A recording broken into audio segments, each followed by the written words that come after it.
DocTalk is brought to you by Merck Animal Health, the science of healthier animals.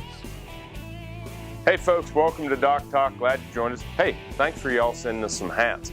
We got Adams, we got Hosmer Vet Clinic, we got the Kansas Bull Test, Deseret Ranches, and today we're going to have a show on equine parasite control. Our guest, Dr. Chris Blevins. It's going to be a lot of fun. We're going to talk about some of the different worms that cause issues in horses, and we'll talk about how you can prevent them by working with your veterinarian.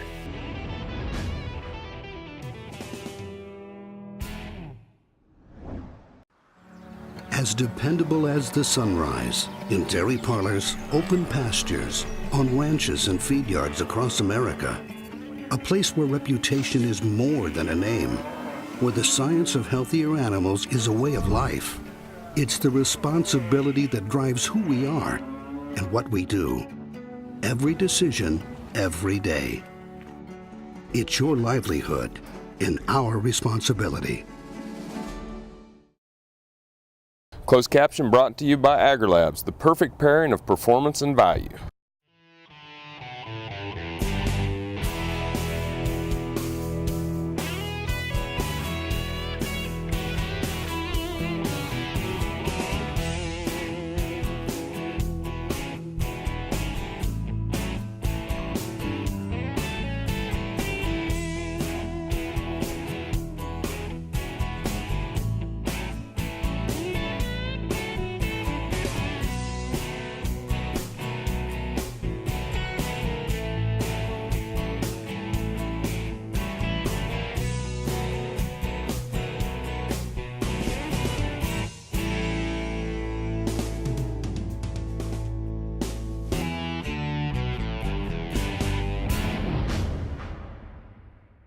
This segment brought to you by the new Hired Hand Portable Cow Sprayer. For more information, visit cowsprayer.com.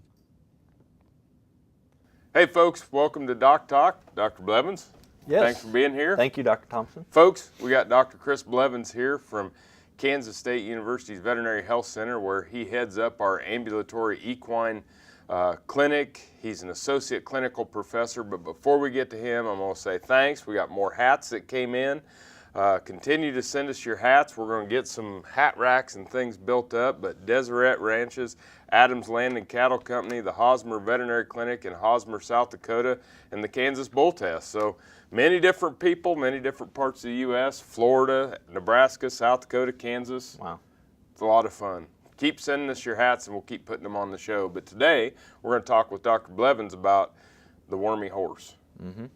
And what do we need to, what are some of the problems we get with worms? What can they cause in our horses? Yeah, with horses and really kind of any species, it's very similar, but with horses, we always think about colic, you know, and that of worms. But weight loss is the big one. That's one of the reasons that owners deworm their horses, but also diarrhea. You know, those are kind of the three big ones.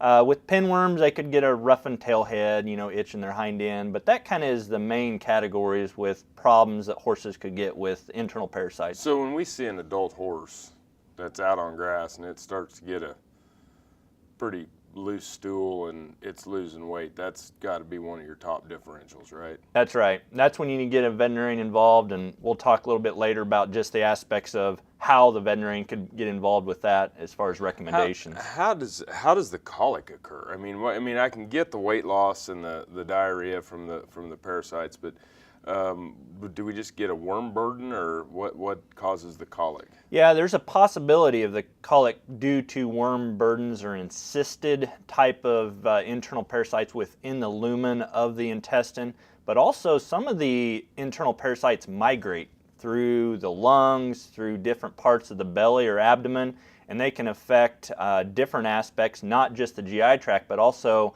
blood and blood supply, and that could also be a big indicator and even be life-threatening. Huh.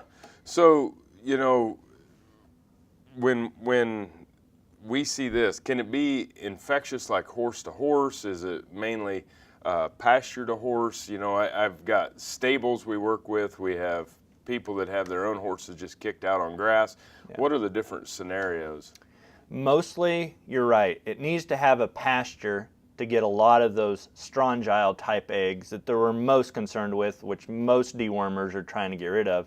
But again, it takes blades of grass to kind of cycle that through. They can't just go from one horse to the other. Okay. Even though we say fecal oral, that's usually the main thing with that. Now, pinworms and some other things, that could be on different things, buckets and stalls and stuff, and ascarids, but mainly it has to go through blades of grass when you're talking strongyles. It's kind of similar to feedlots. I mean, when we bring cattle in off of grass and put them in a dry lot, we aren't sitting there thinking about them with worm burdens in a feed yard, because we've pulled them off of the place where the ascarids and things are being hosted. Right.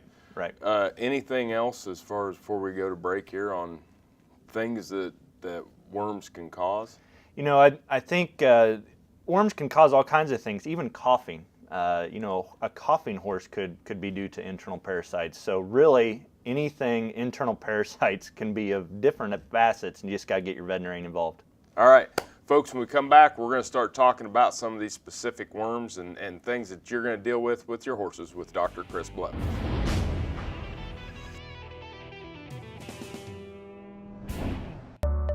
Say this is a calf that's been run through the chute a few too many times.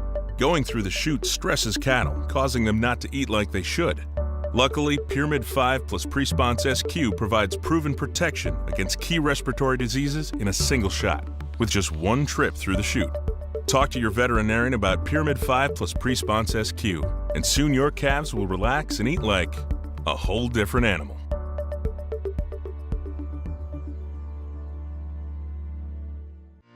Hey folks, Dr. Dan from DocTalk here. Be sure to join me for Drover's Cowboy College, June 20th and 21st in Springfield, Missouri.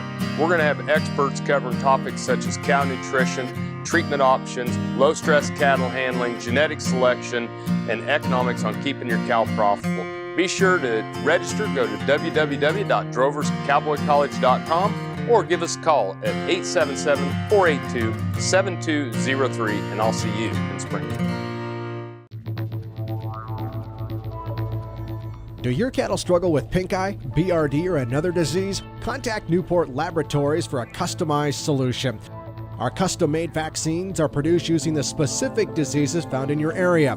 These USDA licensed vaccines offer potential cost savings on vaccine and labor. Contact your veterinarian or Newport Laboratories the next time your cattle are in need of a custom solution. Newport Laboratories custom-made vaccine, because every situation is different. This segment brought to you by the new Hired Hand Portable Cow Sprayer. For more information, visit cowsprayer.com. Hey folks, welcome back to DocTalk. Dr. Dan Thomson here with Dr. Chris Blevins. We're at Kansas State University, and that's where Dr. Blevins serves as our ambulatory equine practitioner and is serving horses all around and clients all around the region. So if you're in our region and you need someone to come out and take a look at your horse, this is a guy to have do it. He's an associate clinical professor here in our equine section. Again, thank you, South Dakota, Nebraska, Florida, Kansas, for sending us your hats. Continue to send those in. Well, Dr. Blevins, talked about some of the problems these worms can cause. What are some of the different worms that we're concerned about? You know, like we were talking about too, a lot of them is strongyles, and with horses, that's our biggest concern. That has to come through the pasture, like we talked about. But also, you can break down the strongyles into large strongyles and small strongyles. We hardly ever hear about large strongyles because the different dewormers we use have pretty much taken it out of kind of contention of being a problem. But if we ever stop deworming horses, right, I think that's when we're going to potentially have the large strongyles coming back. The resistance comes through small strongyles. They seem to be becoming more resistant to a lot of our dewormers, and that's the very prevalent strongyle type eggs. Usually it's the small strongyles. So what are some of the layman's terms for the different strongyles and things to that nature, that not necessarily little ones, but big ones, little ones?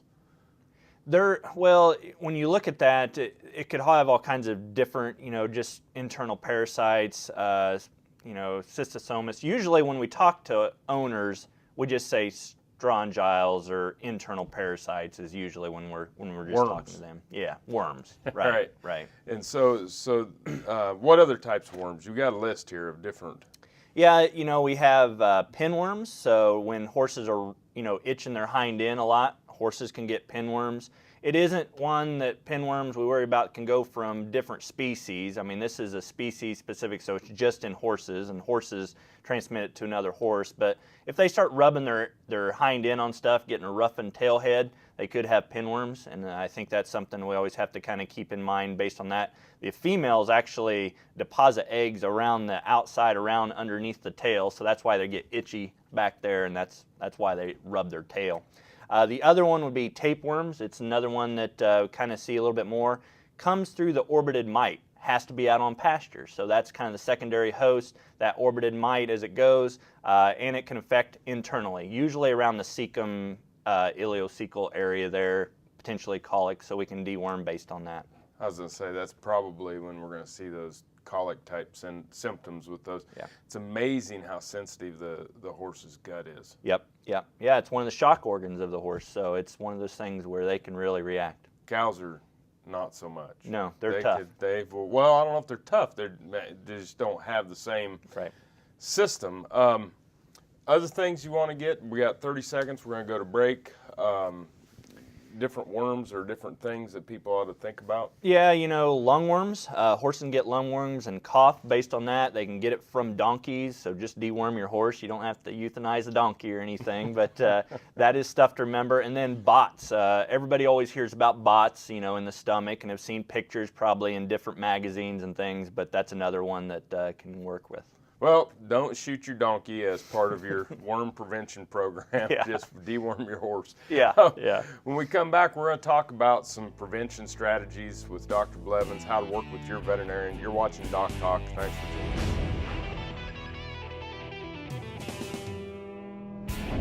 in. Some call it a come-from-behind victory, an unlikely win, a reversal of fortune, snatching victory from the jaws of defeat. This is our moment, our victory dance, because we choose confidence. We choose Zuprevo for BRD treatment. Ask your veterinarian to prescribe Zuprevo. Zuprevo is a fast-acting, long-lasting BRD treatment that you can count on to get the job done. Choose confidence. Choose Zuprevo from Merck Animal Health. Hey folks, Dr. Dan from DocTalk here. Be sure to join me for Drover's Cowboy College, June 20th and 21st in Springfield, Missouri. We're going to have experts covering topics such as cow nutrition, treatment options, low-stress cattle handling, genetic selection, and economics on keeping your cow profitable. Be sure to register. Go to www.droverscowboycollege.com or give us a call at 877-482-7203, and I'll see you in Springfield. It takes vision, dedication, hard work. It takes knowing who you can trust. At Zinpro Corporation, we have more industry-endorsed research behind our trace minerals than any other company. Proof that our patented performance minerals help improve overall animal health and performance. Lots of companies make claims. At Zinpro, we generate results. If my calves start healthy and stay healthy, I've got a good shot at making money. That is why I trust Clostrix. It gives my calves the protection they need until their own immune systems kick in. Calf raisers trust Colostrix colostrum supplements. Colostrix is USDA licensed and proven effective. When your money is on the line, trust Colostrix.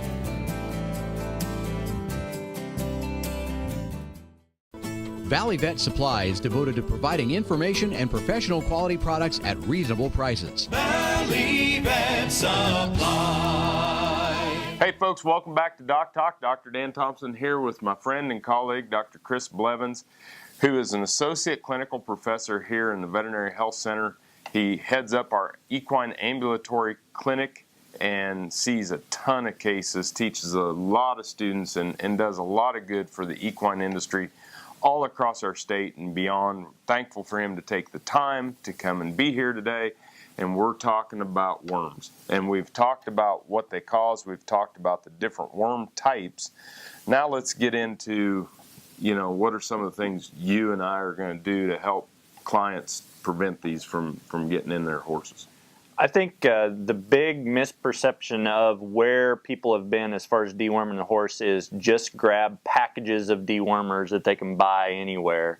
and that's what's recommended by the veterinarian. And that's not necessarily the case. I think we need to make sure that we get the veterinarian involved with managing our worms in our horse, because we have resistance. We're becoming more and more resistant to a lot of these worms, are becoming resistant to a lot of the dewormers, and it's kind of regional, but it's one of those things that's starting to come across the U.S., and we have to be very careful about this and really how much we deworm and what product we use as far as deworming. Okay, so set me up on, let's just kind of, obviously we want you to work with your local practitioner, but just kind of set me up on some basic principles that you would employ in your equine herd when it comes to worms. Yeah, I think the biggest thing is we start with running a fecal, and we do that during certain times of the year here around Kansas, because there's what's called hypobiosis, or the aspects of when the animal or the worms shed eggs. And so we want to get a good representative sample of that. Usually that's going to be kind of the late spring or early fall time is when we like to run fecals on the horse to see how many eggs are being shed in there. And then we can figure out, is this horse a high shedder, a medium shedder, a low shedder, or no shedder, as far as some of these eggs due to internal parasites. Gotcha. So when you do a fecal, are there, I mean, can I go out to the pasture? I mean, is there a sampling technique you like? I mean, or do I just take a freshly voided fecal sample and put it in a Ziploc bag or something and take it in the clinic, or what do I do? Yeah, I think, again, just talk to your veterinarian about what would be the best thing for that, but usually what I'll do is tell them to grab the freshest sample they can find. And it's usually just a couple fecal balls. We don't need the whole pile. So it's just usually just a couple of the fecal balls in a Ziploc bag. And if you're going to submit it to your clinic the next morning, just put it in the fridge. But we just want it to stay cool and moist until you submit it to the lab. Okay. So go out, and for me, I just carry Ziploc bags around in the gator or whatever. I see one freshly void, I'll just go pick them up right there while they're steaming. Yep. And then I know I got a fresh one. I know that I got the sample. Go ahead and cool them down. Next day's fine. Yep. Okay. Yep. And then when we get it in there, we got about 30 seconds to break. When we get it into the clinic, they'll then run the fecal float. Yeah. And so they'll look under the microscope and look for how many eggs, and they'll do an egg count, and they'll do that per concentration, or of that grams. It's eggs per gram is usually what we run it as. And so I think that's something. In addition, usually horses, we do individuals and not like big herds. So if you know which horse is defecating, we write that on the Ziploc, because we want to know each horse individually. Perfect. When we come back, more about prevention of worms in your horses with Dr. Chris Blevins.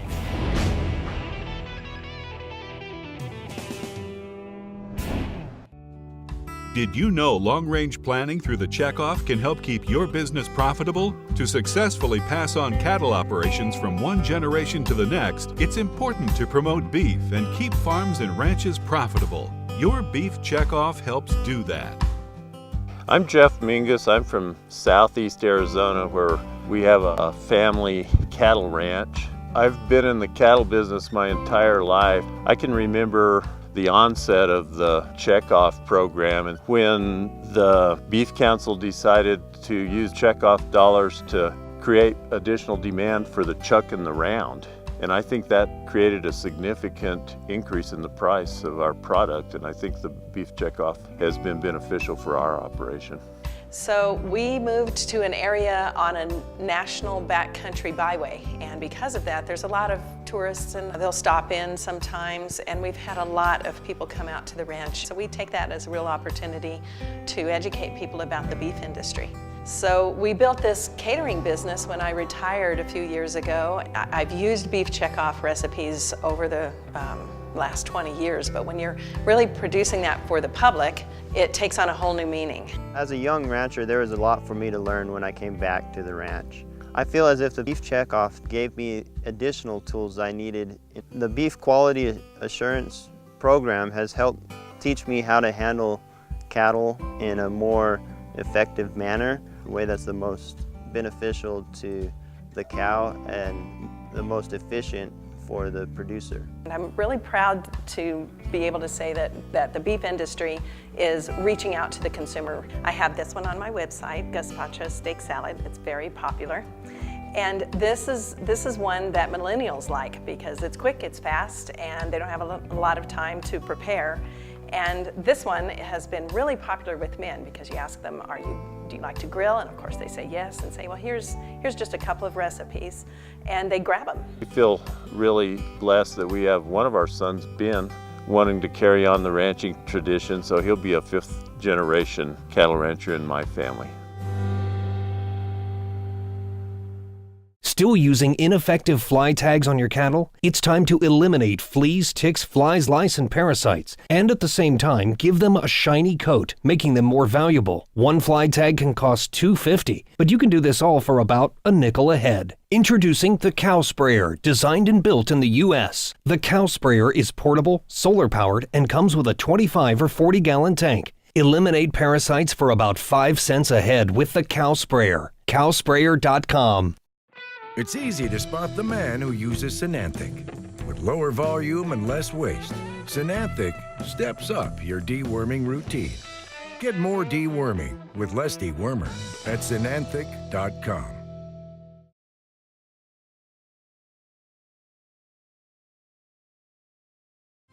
Beringer Ingelheim Vet Medica Inc. knows the importance of beef quality assurance and asks you to step up and get certified. Go to bqa.org for details. This segment is brought to you by the Beef Quality Assurance Program and the Kansas Beef Council, improving animal care and beef safety for more than 20 years. Hey folks, welcome back to DocTalk. Dr. Dan Thomson here with Dr. Chris Blevins, and we're talking about deworming. And so we've taken the samples, we've identified which horse they came from, we've sent them in the clinic, and they've run their. Now, will you do it before you worm and after you wormed, so you can see if there's resistance? I mean, how do we determine if there's resistance?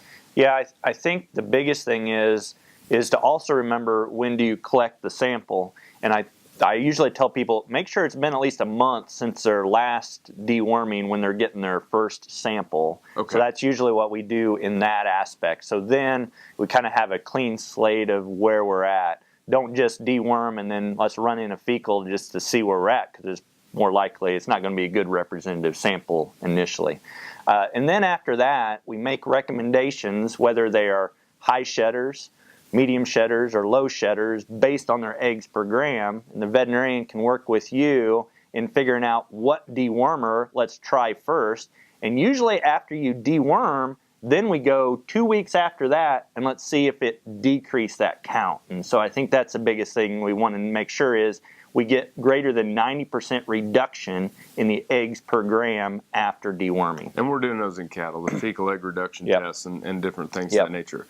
So talk to me about what you guys are kind of recommending right now. What's the core recommendation on deworming times the year and obviously switching of products? Yeah, I think the biggest thing that we do is, again, based on the fecal, usually a spring-fall deworming is usually what so twice a year. And that's even if there's no parasite seen or minimal or low eggs per gram or a low shedder on a horse. Why? Is because we don't want large strongyles to come back and cause issues, and that's where it can get into blood vessels and stuff like that we were talking about earlier. So I think we have to be careful not to just stop deworming even when we run eggs per gram. Okay. And then we hear things about, I mean, in cattle we hear about the resistance, but we only got a couple of products. And so is that the same in equine? I mean, you only have a few products, so when you talk about switching them back and forth and things to that nature, we do that some in beef, but I don't know how big a difference it makes. Yeah, and I think that's something that even in horses we're still trying to figure out, like what's going to be the best thing, because prior to doing the fecals, it was like rotate dewormers, and then people start just rotate from one dewormer to the next every month, and then we're potentially going to get more and more resistance, possibly, as we're looking forward in the future of this. So I think that's something we have to keep in mind. We have internal parasites, we have different dewormers, but none that are new coming out. We have the moxidectins, the ivermectins, the praziquantel for the tapeworms, and then we have Panicure or fenbendazole, and other products that are out there. So it's kind of minimal, but we have those to kind of work with. Great. Well, thanks for being on the show. As always, Dr. Blevins is a great source of information, all things equine and a few other species as well. Folks, thanks for watching DocTalk. Remember, if you want to learn more about us, find us on the web at www.doctalktv.com. Always work with your local veterinarian. For Dr. Chris Blevins, I'm Dr. Dan Thomson here at Kansas State University. Thanks for sending us your hats. Thanks for watching DocTalk, and I'll see you down the road.